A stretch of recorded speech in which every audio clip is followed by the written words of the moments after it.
Mend your ways. आफ्नो बानी बेहोरा सुधार अथवा आफ्नो चालचलन सुधार. Mend your ways.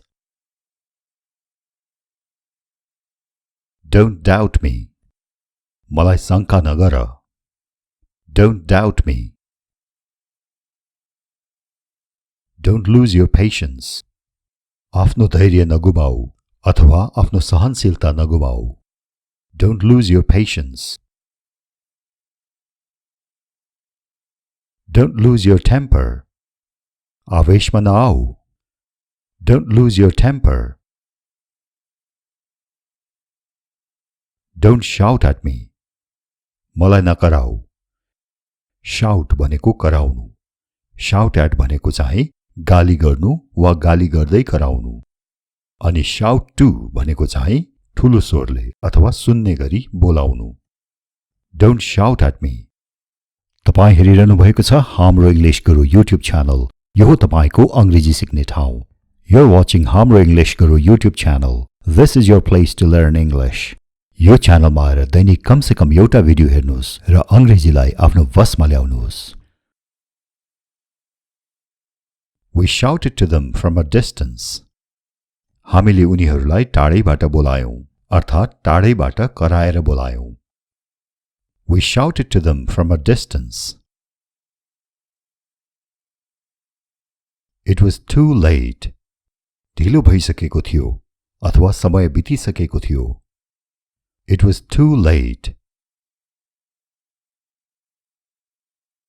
We rushed him to the hospital, but it was too late. हामीले उहाँलाई अस्पताल दौडाएर पुर्यायौं तर ढिलो भइसकेको थियो. We rushed him to the hospital, but it was too late. Don't threaten me. मलाई धम्की नदेऊ. Don't threaten me. Are you threatening me? के तिमीले मलाई धम्की दिइरहेको हो? Are you threatening me? Do whatever you like. जे गर्नु मन छ गर अथवा जे मन लाग्छ त्यही गर. Do whatever you like. I can't make it. म भ्याउन सक्दिन. यसको अर्थ कुनै भोज भतेर बैठकमा वा त कसैलाई भेट्न आउन वा जान भ्याउदिन भनेको हो. I can't make it. अझ छर्लङ्ग हुन एक दुईवटा अरु उदाहरण हेरौं. I think I can't make it to your party. म तिम्रो भोजमा आउन भ्याउदिन जस्तो छ. I think I can't make it to your party. I can't make it on Friday. शुक्रबार त म भ्याउदिन अथवा भ्याउन सक्दिन. I can't make it on Friday. Where is Sita? Sita खोइ त. Where is Sita? She couldn't make it. उसले भ्याइन अथवा ऊ आउन भ्याइन अथवा उसले भ्याउन सकिन. She couldn't make it. It's pretty obvious. यो कुरो छर्लङ्ग छ. It's pretty obvious. It's pretty obvious that he is dishonest. ऊ बेइमान हो भन्ने कुरा त छर्लङ्गै छ. It's pretty obvious that he is dishonest. अनि तपाईले यो भिडियोलाई लाइक गरिसक्नुभयो? छैन भने अहिले गर्नुस् अनि हामी अघि बढ्छौं. And have you liked this video already? If not, do it right now and we'll move forward. I have a tiring job. मेरो काम थकाइ लाग्दो छ अथवा थकाउने खाले छ. I have a tiring job. I have an unrewarding job. मेरो काम जस नपाउने खालको छ. Unrewarding को अर्थ हुन्छ जस नपाउने, पुरस्कार नपाउने, पैसा पनि धेरै नपाउने तर काममा चाहिँ खट्नु पर्ने. कुन काम वा कसको काम चाहिँ यस्तो अनरिवार्डिङ होला कमेन्ट गरेर भनिदिनुस् त. I have an unrewarding job. I have a boring job. मेरो काम झ्याउ लाग्दो छ अथवा मेरो काम दिक्क लाग्दो छ.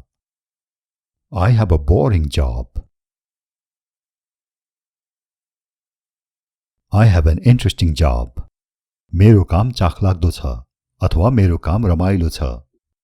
I have an interesting job. तपाईको काम कस्तो छ? What kind of job do you have? I have खाली ठाउँ job. यो खाली ठाउँ भरेर कमेन्ट गर्नुस् त. यी यहाँ दिएका शब्दहरूमध्ये कुनै एउटा प्रयोग गर्नुभए हुन्छ. Tiring थकाइ लगाउने. Unrewarding जस नपाउने. Boring दिक्क लाग्दो. Interesting चाखलाग्दो वा रमाइलो. Satisfying सन्तोषजनक. Risky जोखिमपूर्ण. Dull निरस. Rewarding यस कीर्ति वा पैसा राम्रो हुने. Fulfilling सन्तुष्टि दिने. यी शब्दहरूलाई म फेरि एकचोटि पढेर सुनाउँछु. सुन्नुहोस् है ल. Tiring थकाइ लगाउने. Unrewarding जस नपाउने. Boring दिक्क लाग्दो. Interesting चाखलाग्दो वा रमाइलो. Satisfying सन्तोषजनक. Risky जोखिमपूर्ण. Dull निरस. Rewarding यस कीर्ति वा पैसा राम्रो हुने. Fulfilling सन्तुष्टि दिने. What kind of job do you have? तपाईको काम कस्तो खालको छ? ल लेख्नुस् त अब यसको उत्तर. You're watching Hamro English Guru YouTube channel. If you haven't subscribed to this channel yet, please do it today so that you don't miss important videos like this. It's not a big deal. यो कुनै ठुलो कुरो होइन. यदि तपाई अंग्रेजी चलचित्रहरू हेर्ने गर्नुहुन्छ भने यो वाक्य धेरै सुन्न पाउनुहुन्छ. It's not a big deal. र यति लामो वाक्य भन्नुभन्दा उनीहरूले दुईटा शब्द मात्र पनि भन्छन्. सुन्नुहोस् त है. Big deal. कुन ठुलो कुरो हो र? Big deal. My back is itching. मेरो ढाड चिलाइरहेको छ. My back is itching. Please scratch it. कनाइदिनुस् न. Please scratch it. All is well. सब ठीक छ. All is well. Nobody is home. घरमा कोही छैन. Nobody is home. Nobody was home. घरमा कोही थिएन. Nobody was home. People are starving. मानिसहरू खान नपाएर भोकभोकै छन्. People are starving. Don't waste food. खाना खेर नफाल. Don't waste food. I need to pee अथवा I need to urinate. मलाई पिसाब फेर्नु पर्यो अथवा मलाई सु आयो. Pee भनेको चाहिँ सु गर्नु. बच्चाको शब्द हो यो. तर ठुलो मान्छेहरूले पनि भन्ने गर्छन्. I need to pee. I need to urinate. I need to poop अथवा I need to defecate. मलाई दिसा लाग्यो अथवा मलाई दिसा गर्नु पर्यो.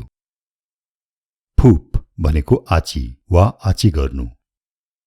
यो बच्चाको शब्द हो तर ठुलो मान्छेहरूले पनि भन्ने गर्छन्. I need to poop.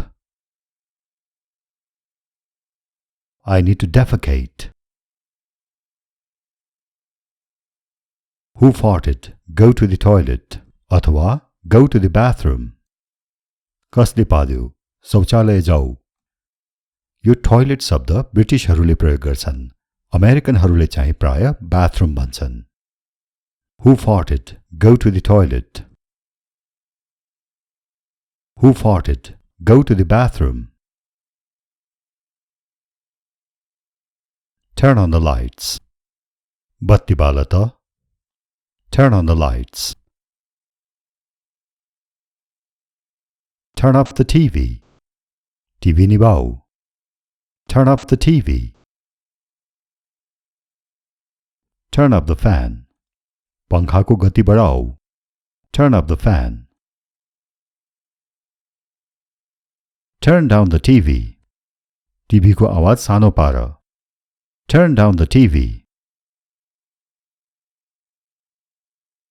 Sit up straight. सीधा बस. Sit up straight. Stand up straight. सीधा उभिऊ. Stand up straight. Sit still. नहल्लिकन बस अथवा स्थिर भएर बस. Sit still. Enjoy your trip. यात्राको आनन्द लिनु अथवा यात्राको आनन्द लिनुहोस्. Enjoy your trip. Enjoy yourself अथवा enjoy yourselves. रमाइलो गर्नु अथवा मोज गर्नु. एकजनालाई भन्नु पर्यो भने yourself र धेरैजनालाई भन्नु पर्यो भने yourselves र आफैहरूलाई भन्नु पर्यो भने ourselves. Let's enjoy ourselves. ल रमाइलो गरौँ. Let's enjoy ourselves. Have fun. रमाइलो गर्नु, मोज गर्नु. Have fun. Let's have fun. रमाइलो गरौँ. Let's have fun. Did you have fun? रमाइलो भयो अथवा रमाइलो गर्यौ अथवा मजा आयो. Did you have fun? We had a lot of fun. हामीले धेरै रमाइलो गर्यौं अथवा हामीलाई धेरै रमाइलो भयो. We had a lot of fun. I'm recovering. म निको भइरहेको छु अथवा मलाई सन्चो हुन थालेको छ. I'm recovering. He is recuperating. उहाँ तङ्ग्रिरहनु भएको छ. रोगमुक्त भएर तङ्ग्रनुलाई भनिन्छ recuperate. He is recuperating. Get well soon. चाँडै निको हुनु ल. Get well soon.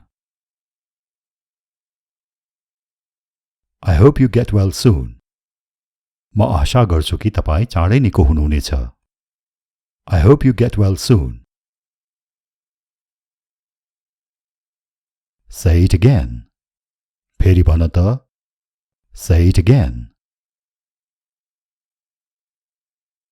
Can you say it again? के त्यो कुरालाई फेरि भन्न सक्छौ? Can you say it again? अब यही वाक्यमा please थपेर अझ नम्र तरिकाले पनि भन्न सकिन्छ. Can you say it again, please? के त्यो कुरालाई फेरि भन्न सक्छौ अथवा सक्नुहुन्छ? Can you say it again, please? अब यही कुरालाई अझ नम्र तरिकाले यसरी भनिन्छ. Could you please say it again? त्यो कुरालाई फेरि भनिदिन सक्थ्यौ कि अथवा सक्नुहुन्थ्यो कि? Could you please say it again? अब यो भन्दा पनि विनम्र तरिकाले भन्नु छ भने यसरी भन्नुस्. Would you mind saying it again, please? त्यो कुरालाई फेरि भनिदिन सक्नुहुन्थ्यो कि? Would you mind saying it again, please? हामीले एउटै कुरा भन्नलाई 5 तरिकाले सिक्यौं अहिले. साधारण तरिकाले भन्नदेखि अति विनम्र तरिकाले. अब यी वाक्यहरूलाई पनि त्यसरी नै भन्ने कोसिस गर्नुस् त. र पहिलो चोटी चाहिँ म पछि भन्नुस्. कसैलाई मेरो फोटो खिच्देऊ न भन्नु पर्दाखेरि यसो भन्ने हो.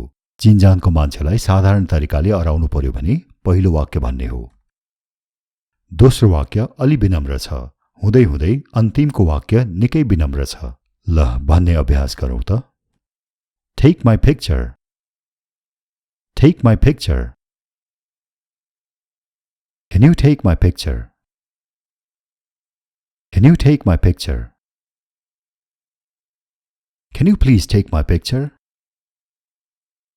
Can you please take my picture?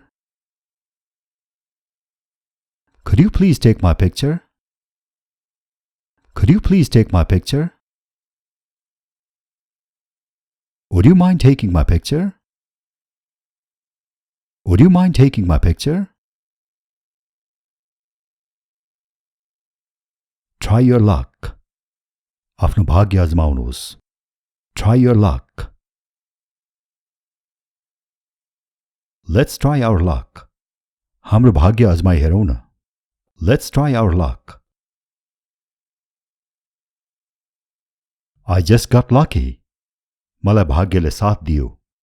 यहाँ यो just शब्द नभनिकन I got lucky मात्र भने पनि हुन्छ. I just got lucky. Consult a doctor. डाक्टरको परामर्श लिनुहोस्. Consult a doctor. Why don't you consult a doctor? डाक्टरको परामर्श लिए कसो होला? Why don't you consult a doctor? Keep in touch. सम्पर्कमा रहनुहोला. Keep in touch. I'll stay in touch. म सम्पर्कमा रहनेछु. I'll stay in touch. Come home early. चाँडै घर आउनु है. Come home early. Don't be late. ढिलो नगर्नु नि. Don't be late. Get some rest. अलिकति आराम गर्नुस्. Get some rest. Take a rest.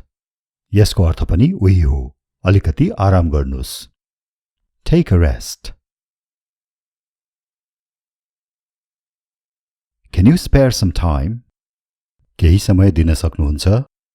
Can you spare some time? Can you spare a minute? एक मिनट समय दिन सक्नुहुन्छ? Can you spare a minute? I am fed up with you. म तिमीदेखि वाक्क भइसकेँ. I am fed up with you. I swear to God. भगवान कसम अथवा म भगवानको कसम खान्छु. I swear to God. I swear to God that I didn't do it. म भगवानको कसम खाएर भन्छु यो मैले गरेको होइन. I swear to God that I didn't do it. I swear to God that I won't drink alcohol ever again. भगवान कसम अबदेखि म कहिल्यै रक्सी पिउँदिन. I swear to God that I won't drink alcohol ever again.